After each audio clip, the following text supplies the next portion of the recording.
ಎಲ್ಲರ ಹೆಲ್ತ್ ಮೇಲೆ ಗಮನ ಕೊಡೋ ನಾವು ಕೆಲವೊಂದ್ಸಲಿ ನಮ್ಮ ಹೆಲ್ತ್ ನ ಕೇರ್ಲೆಸ್ ಮಾಡ್ಬಿಡ್ತೀವಿ. ಇತ್ತೀಚೆಗೆ ನಾನು ಕೂಡ ಹಂಗೇನೆ ಮಾಡಿದ್ದೆ. ಅದಕ್ಕೆ ಬ್ಯಾಕ್ ಟು ರೊಟೀನ್ ಹೋಗೋಣ ಅಂತ ಅನ್ಬಿಟ್ಟು ಹೆಲ್ತಿ ಫುಡ್ ನ ಮಾಡ್ಕೋತಾ ಇದ್ದೀನಿ. ಇತ್ತೀಚೆಗೆ ಸ್ವಲ್ಪ ಸುಸ್ತೆಲ್ಲ ಆಗ್ತಾ ಇತ್ತು. ಸರಿ ಅಂತ ಅನ್ಬಿಟ್ಟು ಇವತ್ತಿಂದ ಒಳ್ಳೆ ಫುಡ್ ನ ಟ್ರೈ ಮಾಡೋಣ ಅಂತ ಅನ್ಬಿಟ್ಟು ಬೀಟ್ರೂಟ್ ಚಪಾತಿನ ಮಾಡ್ಕೊಳ್ತಾ ಇದ್ದೀನಿ.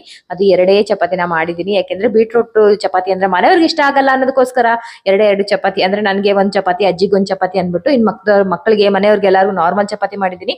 ಅದೇನ್ ಬೀಟ್ರೂಟ್ ಅಂತಂದ್ರೆ ಮಕ್ಕಳು ಜ್ಯೂಸ್ ನ ಕುಡ್ದಿದ್ರಲ್ವಾ, ಅದು ಪಲ್ಪ್ ಉಳ್ದಿತ್ತು. ಹಂಗಾಗಿ ಅದರಲ್ಲಿ ನಾನು ಚಪಾತಿನ ಮಾಡ್ಕೊಂಡು ಅದಕ್ಕೆ ಎಳ್ಳು ಹಾಕೊಂಡಿದ್ದೀನಿ. ಎಳ್ಳು ತಿನ್ನೋದ್ರಿಂದ ಕ್ಯಾಲ್ಸಿಯಂ ಜಾಸ್ತಿ ಆಗುತ್ತೆ. ನೈಟ್ ಇದೆಲ್ಲ ರೆಡಿ ಮಾಡಿ ಇಟ್ಕೊಳ್ತಾ ಇದೀನಿ, ಬೆಳಿಗ್ಗೆಗೆಲ್ಲ ಸರಿ ಹೋಗುತ್ತೆ ಅಂತ. ಮೊಳಕೆ ಕಟ್ಟೋಣ ಅಂತ ಅನ್ಬಿಟ್ಟು ಹೆಸರು ಕಾಳು ತಗೊಂಡಿದ್ದೀನಿ. ಇನ್ನು ಮೆಂತ್ಯನ ನೆನೆ ಹಾಕ್ತಾ ಇದೀನಿ. ಬೆಳಿಗ್ಗೆ ಎದ್ದು ಇದನ್ನ ಬಿಸಿನೀರಲ್ಲಿ ಕುಡಿದ್ರೆ ಆಯ್ತು ಅಂತ ಅನ್ಬಿಟ್ಟು ಮನೆಯವ್ರಿಗೆ ಅಂತ ಅನ್ಬಿಟ್ಟು ಮಕ್ಕಳಿಗೆ ಅಂತ ಅನ್ಬಿಟ್ಟು ಕಡಲೆ ಬೀಜ ಮತ್ತೆ ಬಾದಾಮಿನ ಕೂಡ ನೆನೆ ಹಾಕಿ ಇಡ್ತಾ ಇದ್ದೀನಿ. ಈ ತರ ಒಂದು ಡಿನ್ನರ್ ನ ರೆಡಿ ಮಾಡ್ಕೊಂಡು ಇನ್ನು ಬೆಳಿಗ್ಗೆ ಎದ್ದು ಮನೆಯವ್ರಿಗೆ ಮತ್ತೆ ಮಕ್ಕಳಿಗೆ ಎಲ್ಲಾನು ಕೂಡ ನೆಂದಿರೋ ಅಂತ ಕಡಲೆ ಬೀಜ ಎಲ್ಲಾನು ಕೂಡ ಕೊಟ್ಬಿಟ್ಟು ಮೆಂತ್ಯ ಕಾಳಿಗೆ ಬಿಸಿನೀರನ್ನ ಸೇರಿಸ್ಬಿಟ್ಟು ಇದನ್ನ ಮೊಳಕೆ ಕಟ್ಟೋಣ ಅಂತ ಅನ್ಬಿಟ್ಟು ಇಷ್ಟೆಲ್ಲ ಕೆಲಸಗಳನ್ನು ಕೂಡ ಮತ್ತೆ ನನ್ನ ಬ್ಯಾಕ್ ಟು ರೂಟೀನ್ ಇದೇ ತರನೇ ಹೆಲ್ತಿ ಆದ ಒಂದು ಬ್ರೇಕ್ಫಾಸ್ಟ್ ಆಗ್ಬೋದು, ಲೈಫ್ ಸ್ಟೈಲ್ ಆಗ್ಬೋದು ಮಾಡ್ಬೇಕು ಅಂತ ಅನ್ಬಿಟ್ಟು ರೆಡಿ ಆಗಿದ್ದೀನಿ. Thank you.